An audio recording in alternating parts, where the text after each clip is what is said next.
पढ़ने की कोशिश करता हूँ तो मेरा मन एकाग्रचित नहीं हो पाता। मन में कुछ और चलता रहता है, पढ़ाई में मन ही नहीं लगता। मेहनत करने के बाद भी सफलता नहीं मिल रही महाराज जी, कृपया मार्गदर्शन करें। उद्देश्य ठीक हो जाएगा तो मन लग जाएगा। उद्देश्य हमारा गलत है, अभी पढ़ाई उद्देश्य नहीं है। अगर ठीक से उद्देश्य बन जाए पढ़ाई का तो कैसी बात करते हो। उद्देश्य में बहुत बड़ी ताकत होती है। हर कष्ट सहते हुए अपने उद्देश्य की पूर्ति में कदम नहीं लड़खड़ाते जिसका उद्देश्य बन जाता है। उद्देश्य बन जाए तो ब्रह्मचारी हो, उद्देश्य ठीक हो, एक बार पढ़ लोगे, 1000 वर्ष अगर जीवित रहे कभी भी पूछ लो बात आ जाएगी उसके दिमाग में। अब नाना प्रकार की क्रियाओं से ब्रह्मचर्य का नाश करे, अपने उद्देश्य का नाश करे, तो फिर यही बातें होती जो आप कह रहे हो। कक्षा 9 पढ़े, व्याकरण नहीं पढ़े, शास्त्री नहीं पढ़े, कहीं दूसरी जगह ऐसे नहीं गए कि बैठ के सत्संग सुन के सीख के बोल रहे हैं, तो भगवद आश्रित हो जाओ बस सब। अब आप खुद समझना हमारी बात को, आप खुद अपना नाश कर रहे हैं। ब्रह्मचर्य का नाश, वीर का नाश, जीवन का नाश है। ब्रह्मचर्य अगर सही है, आपने किसी तरह इधर उधर तो ये प्रश्न ही नहीं रहेगा। जिधर दृष्टि डालोगे उधर जय होती चली जाएगी। आजकल के बच्चे, नौजवान इसको मनोरंजन समझते हैं और उनको सलाह भी ऐसी मिलती है कि हम जैसे बोल रहे हैं ब्रह्मचर्य के लिए, तो डॉक्टर और आपको जो इधर सांसारिक प्रोत्साहन देने वाले हैं वो आपको सलाह देंगे। हमें तो अंग्रेजी का शब्द नहीं याद है, फ्रस्ट्रेशन। हाँ, और यही जो स्टेशन कह रहे हैं गाड़ी स्टेशन से अलग कर दो तो बोले तुम बहुत शांत हो जाओगे और फिर अपने काम में देखो कैसा उपदेश दिया जा रहा है कि वो। तो ये जो कमियां है ना, ये कोई भूत नहीं है जैसे लोग कहते हैं ना, पता नहीं कौन ऐसा, कुछ नहीं, गंदी आदतें हैं, इन पर संयम लाओ। आप समझ रहे, स्वीकार करते हो हमारी बात कि इसमें आपको संशय है? हाँ, तो आप देखो, हम आज ही सत्संग में बोल रहे थे, हमारे रक्त का स्वभाव है ऐसे, जैसे कट जाए ना तो उसका स्वभाव थोड़ी देर में गाढ़ा होने की कोशिश करेगा। यदि कहीं फ्लो वाली नस कट गई तब तो आपको वहाँ डॉक्टरी की जरूरत है। अगर ऐसे कहीं त्वचा में ऐसे, तो उसका स्वभाव गाढ़ा हो जाना, वो थोड़ी ही देर में वो अपने आप को बांध लेगा, क्योंकि रक्त का एक स्वभाव होता है। अगर वो बाहर किसी तरह भी आया तो ठंडा होकर गाढ़ा हो जाएगा, वो रोक लेगा। इसकी आखिरी परिणति है वीर्य, वो स्वयं से नहीं निकलता, वो इससे भी गाढ़ी वस्तु है, वो घर्षण से निकलता है। अगर आप उसको गर्म न करें चिंतन के द्वारा, क्रिया के द्वारा, तो नहीं निकलेगा। और जब हम उसको, तो फिर वो जीवन को नष्ट, प्राय इस पर बच्चियां ध्यान ही नहीं देते कि ये कोई मार्ग भी है। और परिणाम क्या होता है कि फिर वो संसार में, जिसे डिप्रेशन कहते हैं, मानसिक रोग से ग्रसित हो जाते हैं, क्योंकि इसका परिणाम यही है।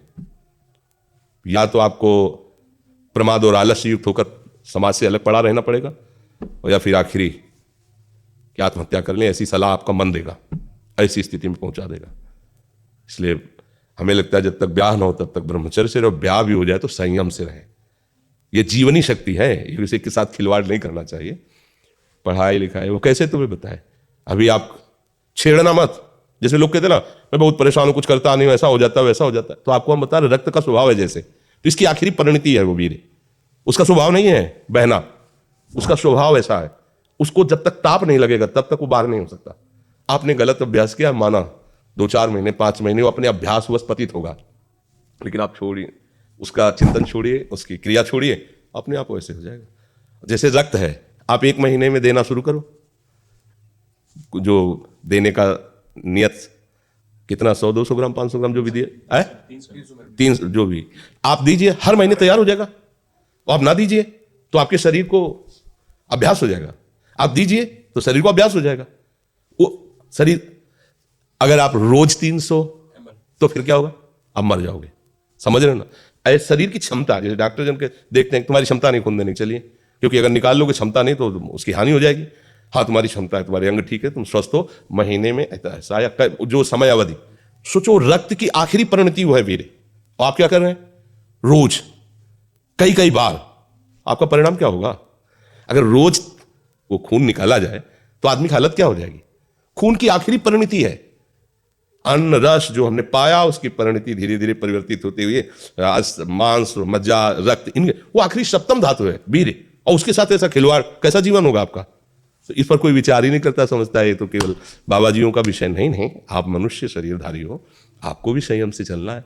और जब तक ज्ञान हो तब तक तो संयम से ही चलना चाहिए। बच्चियों को तो गृहस्थी में अच्छे गृहस्थ बनेंगे जाकर, फिर उनकी हानि नहीं हो पाएगी उतनी। अब पहले से ही तो फिर अब वो पढ़ाई में मन कैसे लगे जब आपके पास पढ़ाई वाली सामग्री ही नहीं रह गई है। पहले क्या होता था, जैसे गुरुकुलों में स्मृति आपकी कमजोर हो रही है तो मेधा शक्ति बलवान करने के लिए ब्राह्मी उसको पिलाई जाती थी, ब्राह्मी ये चीजें। क्यों? क्योंकि उनमें इतनी शीतलता, उनमें पौष्टिकता है कि वो वीर का वर्धन करके वीर को रोकेंगी, खास बात उसमें होती थी।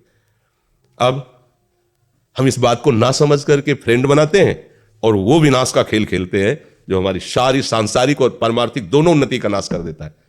अब उस प्रश्न का क्या होता है? अब उसके लिए क्या सलाह?